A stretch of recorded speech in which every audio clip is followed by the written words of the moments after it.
Thank you all. Thank you.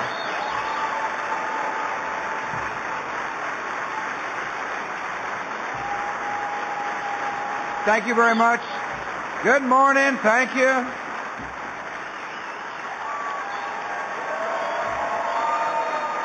Thank you. Please be seated.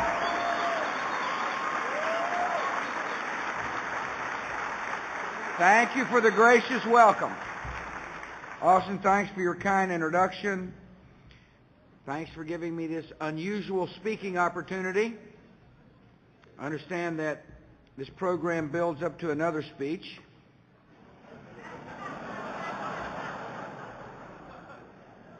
Not every day you get to be the warm-up act to the Holy Father.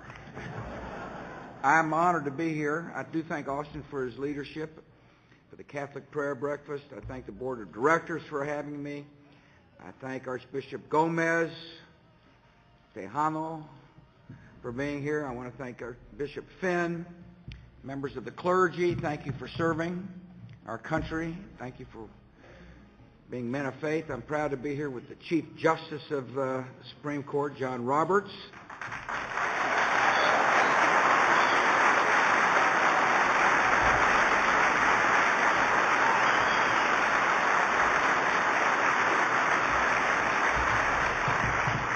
He's always looking for a free breakfast.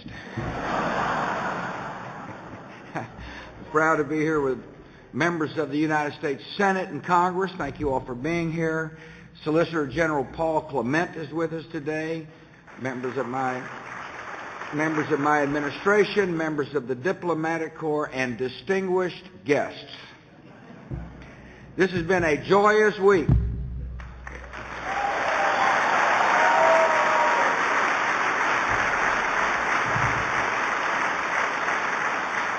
It's been a joyous time for Catholics, and it wasn't such a bad week for Methodists either.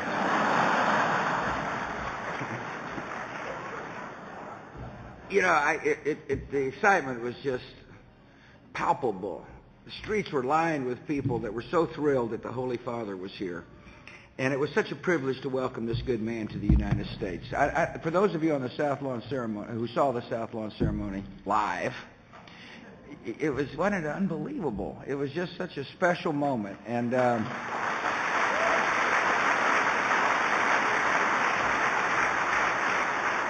it was a special moment to be able to visit with the Holy Father in the Oval Office. He is a humble servant of God. He is a brilliant professor. He is a warm and generous soul. He is courageous in the defense of fundamental truths.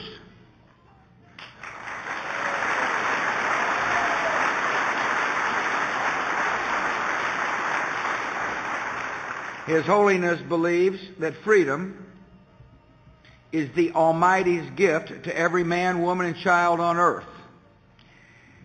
He understands that every person has value. Or to use his words, each of us is willed, each of us is loved, and each of us is necessary.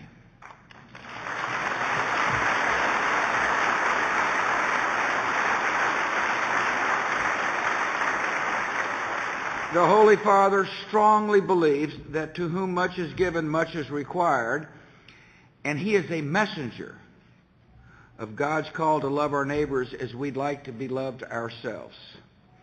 I've seen how American Catholics are guided by these truths. One of the blessings of being the president is I get to see firsthand how people are motivated by the fundamental truths articulated by the Holy Father. I've watched you live out the gospel through countless acts of compassion and courage. I've joined with you in striving to heed the Scripture's noble calling to see God's image in all mankind and to uphold the dignity of each human being on earth.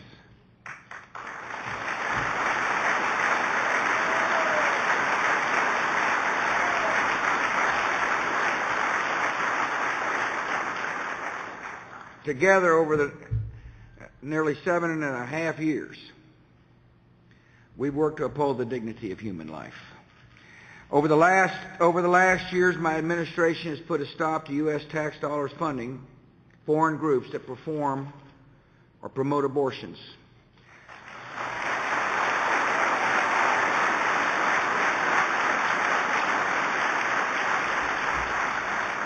We've worked together to protect unborn victims of violence and to end the barbaric practice of partial birth abortion.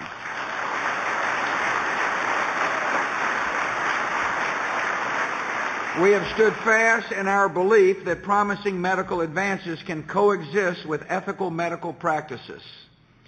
Last November, scientists discovered a way to reprogram adult skin cells to act like embryonic stem cells. It's a significant breakthrough because scientists have found a path that can lead beyond the divisive debates of the past and extend the healing potential of medicine without destroying human life.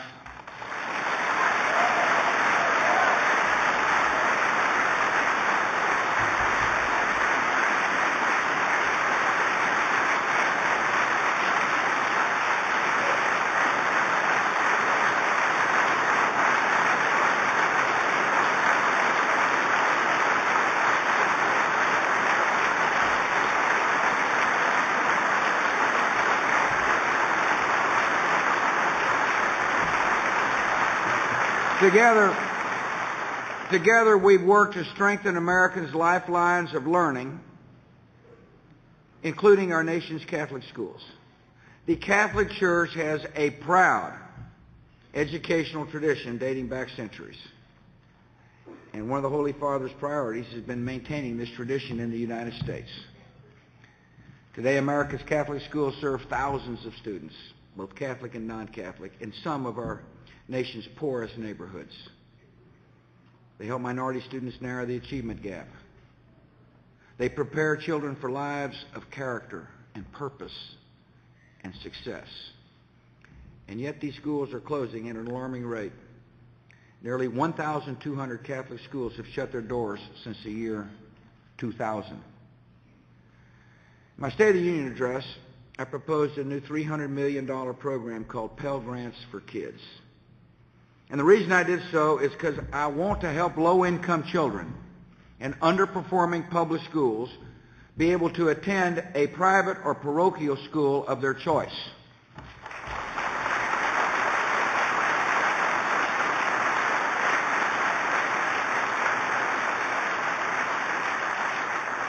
I am concerned about the loss of a major national asset, and that is the decline of Catholic schools, particularly in inner-city America. And to this end, next week we're having a White House summit on inner-city children and faith-based schools.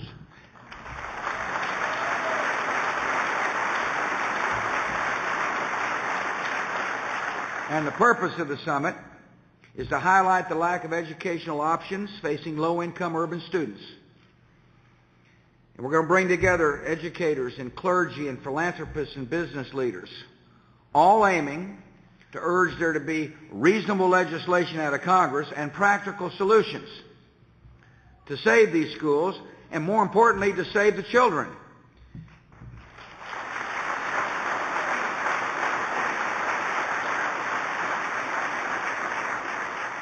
And some of the people trying to save America's Catholic schools are here at this prayer breakfast, and I can't thank you enough for your efforts.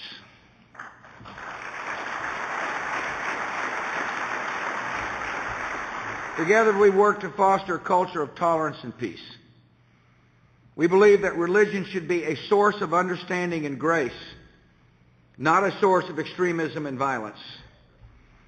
On his visit and throughout his time as the Holy Father, the Pope has worked to foster interreligious dialogue and to heal the wounds of religious conflict. I strongly support the Pope's call for religious freedom around the world. I share his concern for Christians in the Middle East and his desire to see a peaceful and independent Lebanon. I respect his scholarship, which demonstrates that faith and reason can coexist. And I join him in praying for a world at peace where Christians and Muslims and Jews, believers and non-believers can live side by side. And I thank all of you here who work to make this vision a reality.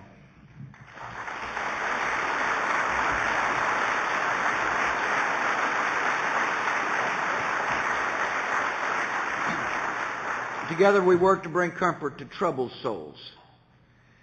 We believe that where hearts are burdened by destitution and disease and despair, we must answer with hope and love and faith.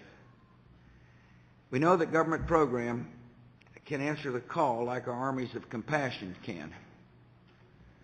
But we also know that government programs can support and must support their work. And so I've been a strong believer in the faith-based and community-based effort to bring healing and hope to people who wonder whether or not there's a bright tomorrow. I don't know if you really realize this, but in 2006, 3,000 direct federal grants totaling more than $2 billion were made to faith-based organizations, including many Catholic organizations. And the reason why is because Catholic organizations provide shelter to the homeless in very effective and loving ways. They tutor at-risk youth. They help children of prisoners, while at the same time they work tirelessly to help prisoners get back on their feet. These groups seek out our society's most vulnerable and fulfill Christ's promise that the last shall be first. Abroad, Catholic organizations are a vital part, an integral part of our effort to fight hunger and disease from Latin America to the continent of Africa. In these places, Catholic groups have a hand in what some call the Lazarus effect, where whole communities that once lay dying are brought back to life. Oftentimes people ask me, why is it that you're so focused on helping the hungry and diseased in strange parts of the world? My answer is we're a wealthy enough nation to take care of people at home and to help those abroad. It is in our moral interests that when we find people suffering, that we do all we can do to help ease the burden. It's in our national interests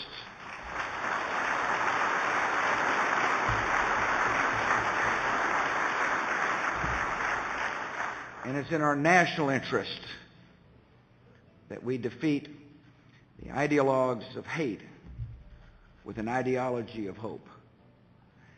During these as president, I've seen some of the great wonders of compassion as a result of our Catholic citizens. I've seen them here in Washington with the Little Sisters of the Poor.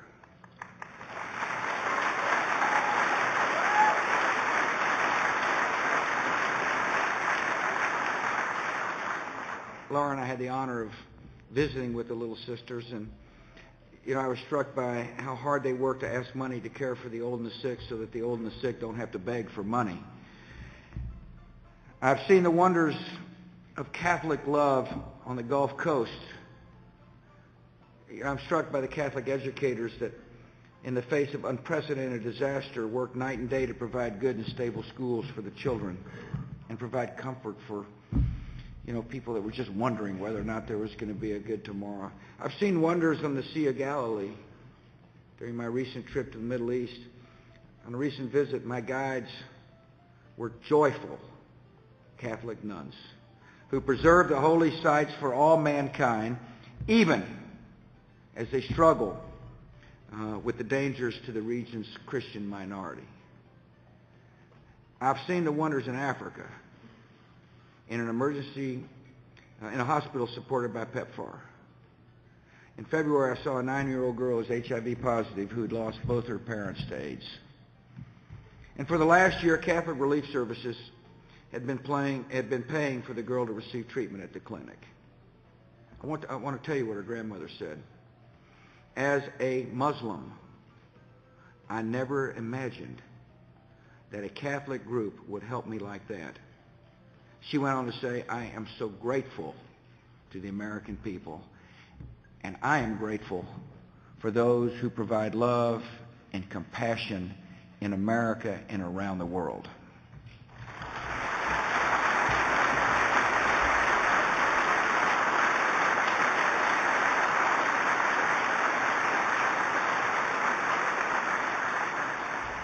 this is a prayer breakfast. And this is a perfect place for me to say how much I appreciate the prayers of the people for me and Laura. I can't thank our fellow citizens enough for taking time out of their lives to lift us up for prayer. I have finally begun to understand the story of the calm in the rough seas. And I believe in my heart of hearts that it's because of the prayers of my fellow citizens. And today, with the trust in the Lord's wisdom and goodness, I offer prayers of my own for each gathered in the room, for the safety and success of the Holy Father's visit, and for God's continued blessings on our great land. Thank you.